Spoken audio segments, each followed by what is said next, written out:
श्री शिवाय नमस्तु भीम हर हर महादेव। दोस्तों, आप सभी लोग जानते ही हैं और कल है चैत्र महीने की प्रतिपदा तिथि और इस महीने की जो शुरुआत हो रही है वो हो रही है मंगलवार के दिन से। चूंकि इस दिन को बहुत ही ज्यादा खास और विशेष बनाता है, पूज्य जी ने अपनी कथा में बताया कि चैत्र का जब महीना स्टार्ट हो तो उस चैत्र के महीने में इस एक चावल के दाने वाला उपाय और एक बेलपत्र वाला उपाय हनुमतेश्वर महादेव के नाम से कोई भी व्यक्ति करना मत भूलिएगा। साथ ही साथ कहा, एक बार प्रैक्टिकल करके जरूर देखना, कहीं सीहोर वाले बाबा झूठ तो नहीं कह रहे हैं। अगर आपकी कोई मनोकामना है, कोई विश है, काफी समय से पूरी नहीं हो रही है, घर में धन नहीं आ रहा है, अनावश्यक खर्चा बहुत ज्यादा हो रखा है, बहुत ज्यादा दुख में बीत रहा है, तो एक बार ये वाला उपाय करके जरूर देखिएगा। पूज्य गुरु जी की कथा से सुनकर के और समझकर के पूरे उपाय को बड़े ही विस्तार से बताऊंगा। परंतु उससे पहले आप सबसे एक छोटी सी प्रार्थना की, जो लोग पहली बार आए हैं चैनल को सब्सक्राइब जरूर कीजिएगा और वीडियो को लाइक करके देव आदि देव महादेव जी का कोई सा भी प्यारा नाम कमेंट बॉक्स में लिखना मत भूलिएगा।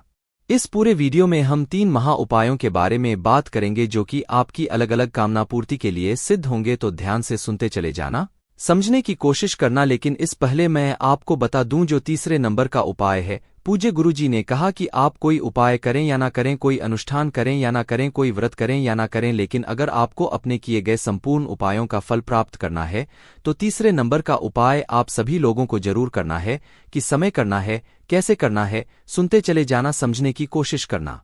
सबसे पहले बात करते हैं पहले वाले उपाय की। देखिए, पहले वाला उपाय किन लोगों को करना है, ये चीज ध्यान से सुनिए। गुरुदेव ने कहा कि जब भी आप महादेव के मंदिर में जाते हो, जब भी आप अपनी मनोकामना मांगते हो, या तो आप धन की कामना मांगते हो, पुत्र प्राप्ति की कामना मांगते हो, व्यापार की कामना मांगते हो, पता नहीं जाने क्या क्या मांगते हो, लेकिन पूज्य गुरु जी ने कहा है कि जब भी आप मनोकामना पूर्ति के लिए उपाय करें, एक बार मेरे देव आदि देव महादेव जी का साथ मांग करके देखना, उनका आशीर्वाद मांग करके देखना। आपको कभी जीवन में किसी चीज की कमी नहीं रहेगी। हमेशा एक चीज ध्यान दीजिएगा, आप अपनी मनोकामना पूर्ति के लिए उपाय करने जाए, महादेव जी का साथ मांगे, आपके सारे काम यूं ही बनते चले जाएंगे। साथ ही साथ पूज्य गुरु जी ने कहा कि अगर आपका बहुत बुरा समय चल रहा है ना बहुत बुरा समय चल रहा है, जिस कार्य में आप हाथ डाल रहे हो सफलता नहीं मिल रही है, बिजनेस में पैसा लगाया वो घाटे में चला जा रहा है, घरवाले आपको ताना मार रहे हैं, घाटा ही घाटा हो रहा है,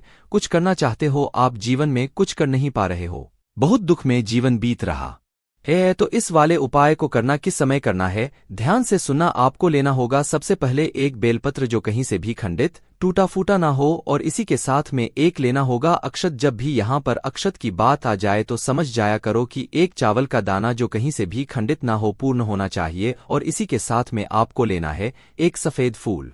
अब वो एक सफेद फूल आप चाहे कोई सा भी ले लेना, केवल एक फूल को छोड़कर के। मैं हमेशा बता देता हूं, आप सभी को पता है, हालांकि मुझे ये भी पता है, लेकिन फिर भी मेरा बताना जरूरी है। ये है केतकी का फूल, ठीक है। और ये केतकी का फूल गलती से भी महादेव जी पर समर्पित मत कर देना, वरना आपको 1000 गौ हत्या का पाप लगता है।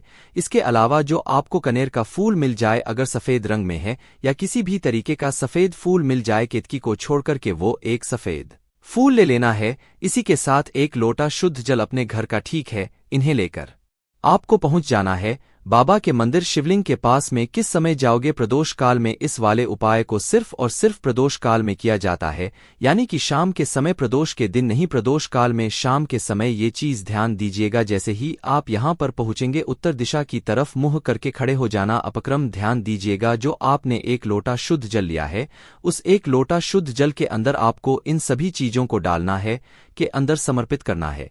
कैसे करके वो चीज ध्यान से सुनिएगा। सबसे पहले जो आप डालोगे वो डालोगे सफेद फूल। जब आप इसमें सफेद फूल डालोगे, तब आपको अपने बुरे वक्त को सही करने की कामना मन में करते हुए इसके अंदर सफेद फूल डालना है। ये आपके भाग्य को उदय करता है। दूसरे नंबर पर जब आप एक बेलपत्र डालेंगे, वो आप अपनी कामना पूर्ति के लिए एक बेलपत्र इसके अंदर डालेंगे। और अंत में आपको डालना होगा एक चावल का दाना, अपना न और गोत्र बोल करके। साथ ही साथ पूज्य गुरुजी ने ये और कहा था कि जब भी आप इस एक लोटे शुद्ध जल को लेकर के आए, इसके अंदर 1 से 2 बूंदे जल की जरूर मिला लेना, इससे ये जल पवित्र हो जाता है। दोनों हाथों में इस कलश को पकड़ना और केवल शिवलिंग के ठीक ऊपर आपको एक धारी से बिल्कुल धीरे धीरे मंत्र का स्मरण करते हुए धुतेश्वर महादेव के नाम से ये चीज ध्यान दीजिएगा, महादेव जी के नाम से इस पूरे के पूरे जल को समर्पित कर देना। समर्पित कर देने के पश्चात दाहिने हाथ से 2-4 बूंदे जितना जल रोक सको रोकना और इस जल को आपको 3 स्थानों पर लगाना है। सबसे पहले अपने कंठ पर, दूसरा अपने मस्तक पर और तीसरा अपने ऊपर। पूज्य गुरुजी ने कहा कि इस वाले उपाय का जो क्रम है ना वो है 5 बार करने का नियम है ना। अब आप हफ्ते में कोई सा भी एक दिन फिक्स कर लो, कोई जरूरी नहीं है सोमवार, मंगलवार, बुधवार, गुरुवार, कोई सा भी 5 बार का नियम है। हफ्ते में 1 बार करना है, 5 हफ्ते 5 बार इस नियम को करके देख लीजिएगा, आपकी समस्त परेशानियां दूर हो जाएंगी। पूज्य गुरु जी का बहुत अद्भुत उपाय है, जरूर कीजिएगा। बात कर लेते हैं दूसरे वाले उपाय की। ये वाला जो उपाय है ना, ये किसके लिए है? धन के लिए है ना। अगर आपके घर में धन नहीं आ रहा, जितना कमाते हो उतना खर्चा होता चला जाता है, अनावश्यक खर्चा बहुत ज्यादा आपके घर में हो रखा है, कोई बीमार पड़ गया, कभी टीवी फ्रिज खराब हो गया, आपके पास में पैसा बच ही नहीं रहा है ना, कर्जा लेने की नौबत आ चुकी है, पर जीवन बिता रहे हो, एक बार इस उपाय को कीजिएगा। करना क्या है, ध्यान से सुनिएगा। एक बेलपत्र लेना है जो कहीं से कटा फिटा ना हो, सुंदर सा एक बेलपत्र लेना और थोड़ी सी लेनी होगी आपको हल्दी। हल्दी कौन सी लेनी है? इस वाले उपाय में ये जो पिसी हुई हल्दी होती है ये लेनी है। और थोड़ा सा लेना होगा आपको शहद। हल्दी जो होती है ये आपके घर में संपदा की, धन की वृद्धि करती है। और जो शहद होता है ये उन कारणों का काट करता है जिसकी वजह से आपके घर में नहीं आ रहा है। इन तीनों चीजों के साथ में 1 लोटा शुद्ध जल अपने घर का, इन्हें लेकर के पहुंच जाना बाबा के मंदिर शिवलिंग के पास में। किसी भी दिन, किसी भी समय, कोई दिन फिक्स नहीं है, कोई समय फिक्स नहीं है, ठीक है ना। उत्तर दिशा की तरफ मुंह करके खड़े हो जाना। अब आप हमेशा पहले क्या करते थे? 1 लोटा शुद्ध जल समर्पित करते थे, लेकिन यहां पर वो 1 लोटा शुद्ध जल समर्पित नहीं करना है। जो पूजा पाठ अर्चना आपको करनी है वो पहले कर लेना। उसके पश्चात आपको इस हल्दी और शहद, इन दोनों का एक तैयार करना है। हल्दी और शहद का क्या करोगे? एक मिश्रण तैयार कर लोगे। इसी मिश्रण को अपने दाहिने हाथ की अनामिका उंगली पर आपको लेना है और उसकी 7 बिंदियां आपको माता अशोक सुंदरी के ऊपर लगानी है, अपना नाम, गोत्र और धन की कामना कह करके। इस तरीके से 7 बिंदियां माता अशोक सुंदरी के ऊपर आपको लगा देनी है। लगा दी। लगा देने के पश्चात जो आपने एक बेलपत्र लिया है, इस एक बेलपत्र को आपको इस स्थान से पकड़ना है और को के माता अशोक सुंदरी के स्थान पर ऐसे समर्पित करना है कि जो डंडी रहेगी वो रहेगी जलाधारी की तरफ, बीच वाली पत्ती का मुख शिवलिंग की तरफ। दोनों हाथ जोड़कर के कामना करके कि मेरे धन की कामना है या अनावश्यक खर्चा बहुत ज्यादा हो रहा है, कर्जा लेने की नौबत आ चुकी है, जैसी कामना करनी है वैसी कामना करना। और इस एक बेलपत्र को यहां से उठा करके और शिवलिंग के ठीक ऊपर समर्पित कर देना। समर्पित कर दोगे, कर देने के पश्चात उस एक लोटे को लेना, उसमें जल आपको ऊपर वाली शिवालय वाली, जो ये शिवलिंग वाली जो बेलपत्र है, इसके ऊपर समर्पित करना है। ओम नमः शिवाय, श्री शिवाय नमः पंचाक्षरी मंत्र का स्मरण करते हुए और इसी जल की धार को आपको आगे बढ़ा करके कहाँ तक लेकर के आनी है? माता अशोक सुंदरी तक इस धार को लेकर के आना है।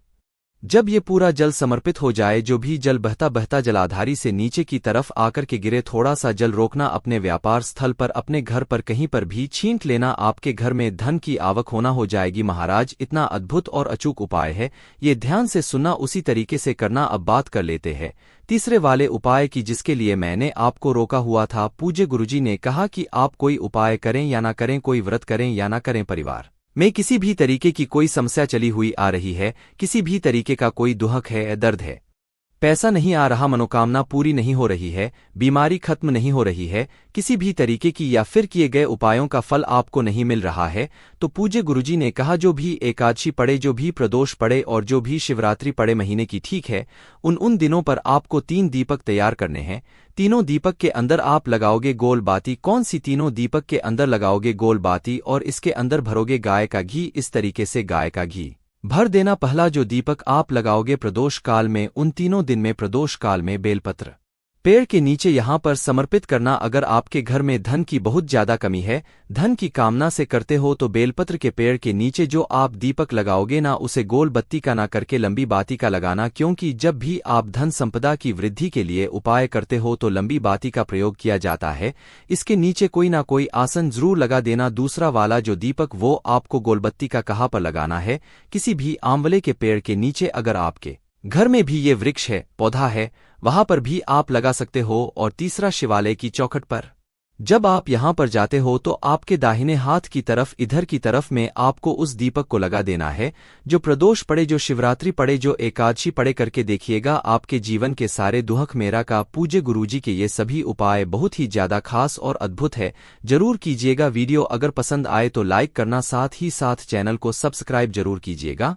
बाकी दोस्तों, इस उपाय करने में अगर आपको कोई भी दिक्कत समस्या आती है तो कमेंट करके पूछ सकते हैं। श्री शिवाय नमस्तु भीम, हर हर महादेव।